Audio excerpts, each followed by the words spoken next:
Story 3, and I hope your screams don't wake Mummy. The day the delivery men brought a mummy case to our house, I tried not to act scared. I knew my older sister Kim would tease me forever if she knew how I felt. Ooh, a coffin, Kim said. Are you scared, Jeff?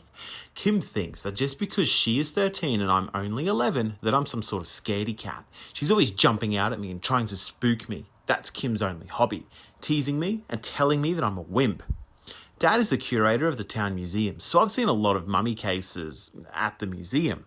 This was the first one delivered to our house. It was all just a big mistake, but Mum had the men carry it into the basement. She warned us not to go near it.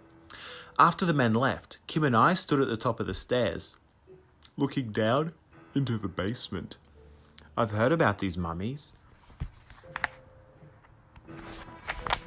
Kim said, narrowing her eyes. They wake up at night and search for prey.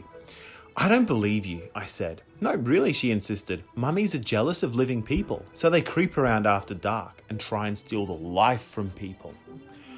Well, that mummy isn't stealing anyone's life. That box is chained up tight. You know, Jeff, the worst thing about you is that you're such a wimp.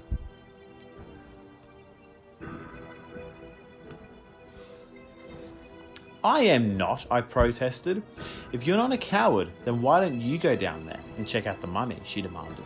No way, I told her. Are you crazy? You heard what Mum said. Why don't you go down there and just touch the box? Touch it one time. I bet you're too scared to even do that, she said. Fine, I said, I'll do it. I regretted it even before the words finished coming out of my mouth. The light switch was broken in the basement. It was so dark down there, it even smelled dark, like clay. I walked down the stairs slowly. The box sat in the middle of the room. Everything else was covered in a layer of dust, but that box was spotless. The lid was so glossy, it seemed to glow. Step by step, I drew closer to the coffin. The only sound I could hear was the beating of my own heart. The air felt cold and moist. I rubbed my chilly, sticky palms together, working up my courage. You can do it, I told myself. There's nothing to be afraid of.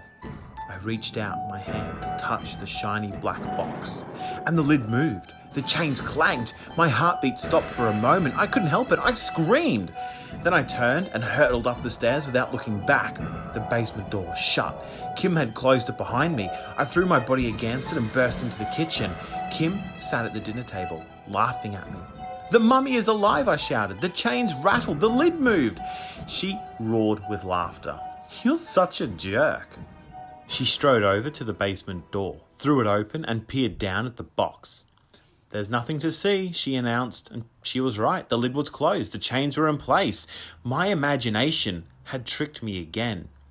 Or had it?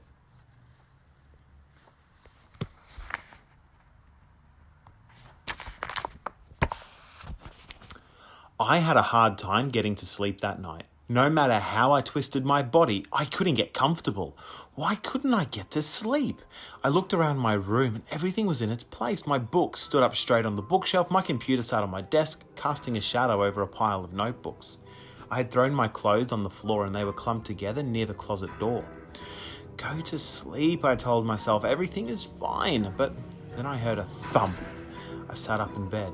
It sounded like someone dropped the phone book on the floor.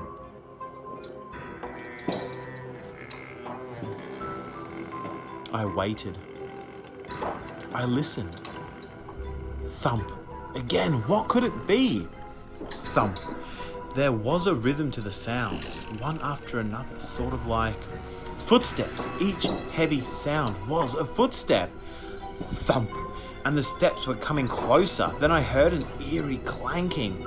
I strained to hear it better. Thump. Clank. My heart raced. It was a chain. Thump. Clank. I gasped. The mummy, searching for a victim. Searching for me. I screamed for the second time that day. I heard someone running. My door swung open. The mummy. It had long, tangled robes and wild, frizzy hair. I screamed again and dove under the covers. Shh, a soft voice said. Honey, everything's fine. I'm here now. Huh? Mum. She was wearing her terry cloth robe. She sat down on the edge of the bed and rubbed my neck. Did you have a nightmare? She asked me. No, I exclaimed. The mummy is out. I heard it coming for me, coming up the stairs. You had a bad dream, that's all. Mum bent over and kissed me on the top of my head. She smelled like cinnamon and soap. I listened to her footsteps padding off down the hall. The soft sound of her slippers on the floor sounded nothing like the heavy steps I had heard before.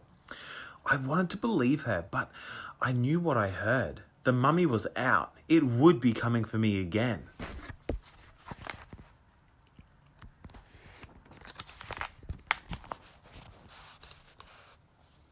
The next day, I biked to the library to try and find out how to protect myself from mummies. Would you believe that the only books they had on mummies were scary novels and art history books? Not one practical how-to book? As I pushed my bike home through town, I noticed a new shop on Main Street. The sign read, Sam Bone's Mystical Merchandise. In the window, a tapestry was laid out with all sorts of crystals spread on it. Through the glass, I could see a guy sitting up on a counter, leafing through a big book.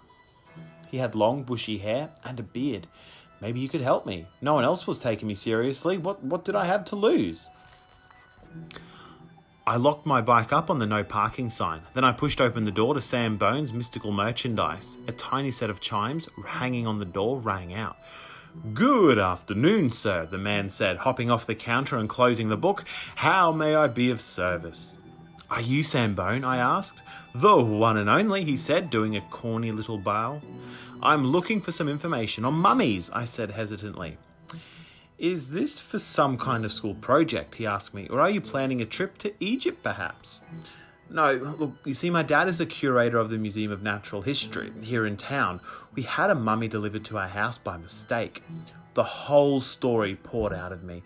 When I finished, Sam Bone began pacing up and down the crowded aisles of the store. Every so often he would grab a book off the shelf and rip through it, searching for something, or he would rummage through an old box full of oils or candles or crystals. Of course, he shouted suddenly, I've got it. He disappeared into a back room for a moment. When he returned, he was grinning from ear to ear.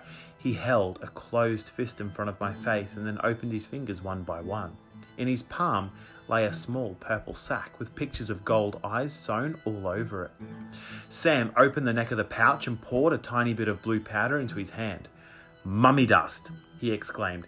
This is an ancient mix of minerals. It is said that the Egyptians would scatter this dust around the entrances to tombs to keep the spirits from crossing into the world of the living. One puff of this dust and a mummy loses its power. Then he blew the dust right in my face. I coughed. The dust smelled bitter and old. I'll take it, I shouted. How much does it cost?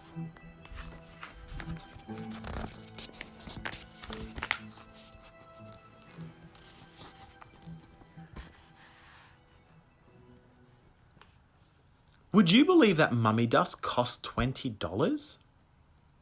So, aren't you scared of being in the kitchen, Jeff? Kim teased me during dinner. After all, the basement door is right there. She gestured over her shoulder. Doesn't it bother you that down there in the box there's a dead body all wrapped up? She rose from her chair and started staggering around the kitchen like a mummy. He's waiting for the night to fall so that he can sneak up to your room. And shut up, I cried. What is her problem anyway? That's enough, Dad groaned. Kim, you're not funny. Stop scaring Jeff.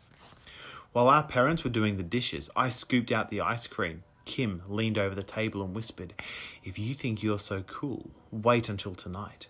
What are you talking about? I demanded. You know, she teased, the mummy, I heard it last night too. And I also heard you screaming like a baby. So I didn't imagine the sounds. Kim had heard them too. I'm not worried, I replied. I'm actually protected. I'm not scared at all. Yeah, right, Kim said. We'll see about that. After everyone had gone to bed, I lay awake. It was chilly in my room. A storm picked up outside. The glass in the windows began to shudder as a sharp wind started up. I clutched my pillow, waiting. I gripped the pouch of mummy dust in my right hand. The feel of the small sack in my palm reassured me. Rain drummed at the window. The room filled with white light. Thunder crashed outside. Then I heard it. Thump. From the room below me, from the kitchen, the sound terrified me. Thump, clank. I heard a low, wailing moan. Was it the wind? Was it the mummy? Thump. The mummy was coming for me, but I wasn't going to wait for it. I jumped from my bed and threw open my bedroom door. I couldn't stop shaking, but I made myself step out into the upstairs hall.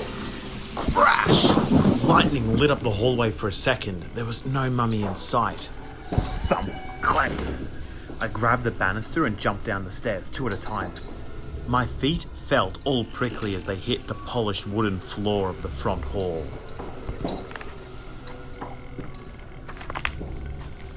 I turned the corner toward the kitchen. Thump! Something blocked my way. The mummy! Too scared to scream, my throat jammed up. There it stood in the shadows of the hall, the mummy hunched over, its face wrapped in strips of cloth. Its skinny arms hung limply at its sides. The arms were weighed down by hands that were huge, gnarled claws wrapped in layers and layers of cloth. The chains from the case were draped over its shoulders.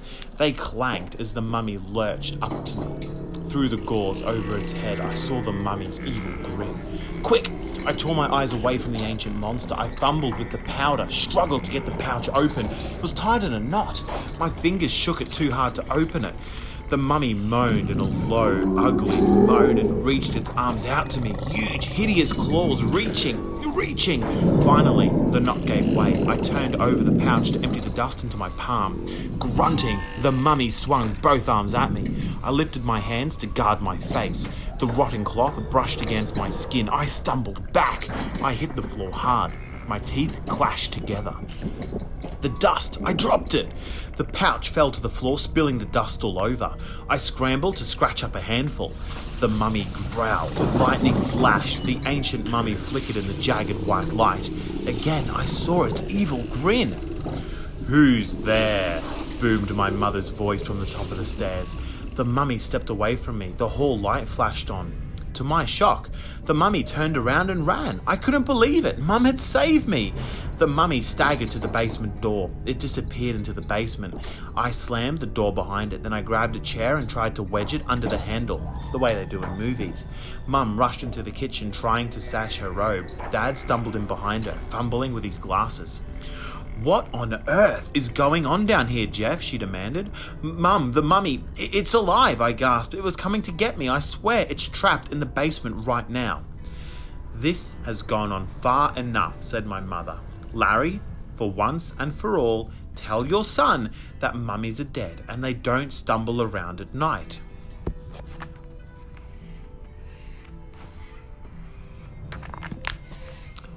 "Well, actually, there is something I didn't tell you," my dad replied, rubbing his chin. "You see, there is a rumour that this mummy really is alive. I thought it was just a joke." "Huh?" Mum and I both cried. Dad explained. "This mummy, it was given to us by another museum. They didn't want it anymore because the night guard said the mummy rose after dark to wander the halls. But the curator promised me that there'd be no problem as long as nobody took the chains off the box. The mummy can't come alive unless someone takes the chains off." "Jeff, did you take the chains off the box?" Mum demanded anxiously. No, I didn't," I exclaimed. "Of course not." Dad jumped up as if stung by a hornet. "We've got to lock that thing in," he cried. He searched the drawers till he found a very heavy padlock. Then he locked the basement door with a loud snap. "I'm so sorry, Dad," said, hugging Mum. "I can't believe I put my family in danger. I never thought the rumour might be true." "I'm sorry I didn't believe you, Jeff," Mum said, turning to me. They tucked me in upstairs. With the mummy safely locked up, I quickly fell asleep. "Wow, it's really dark down here. Dad should fix the light.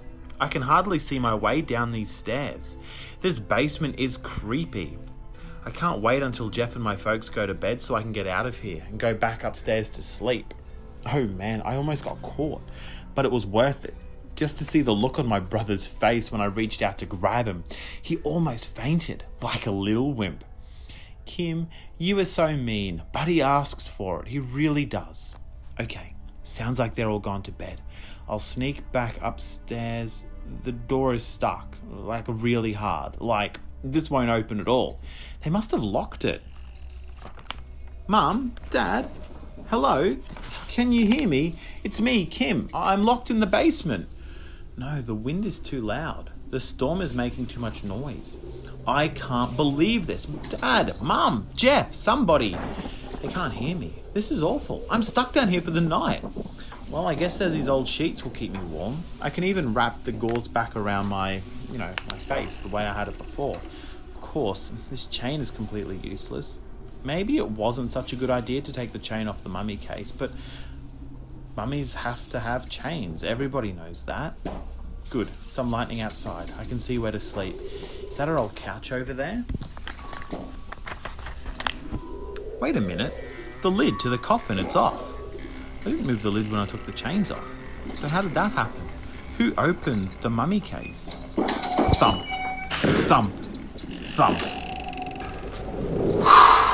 I really, really hope that one wasn't too scary for you. I'd love for you to come back. I'd love for you to check out the rest of the stories as I read them from this book. Even more tales to give you goosebumps. Hit like, hit subscribe. I'll see you back here again for some more.